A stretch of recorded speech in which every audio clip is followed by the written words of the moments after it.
matutuyo.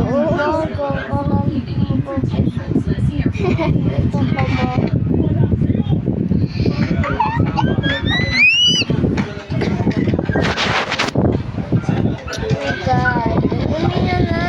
Kanina pa siya nakapalo. Pero ba't di ka natutuyo? So, lagyan natin siya dito. Sino crush mo, be? Yung totoo, sino crush mo? Lagyan mo namin, pupunta kay Santana. Sino? Ako si Marco. Ay, charot! May baka kala mo ikaw yung sasampalin ko. So, grade 3 po siya.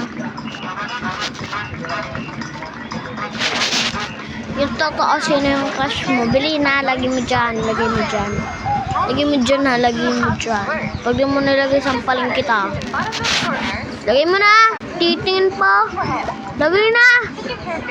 Mag-scroll ka na, doon ka na. Pagkatapos mo, pang unggoy.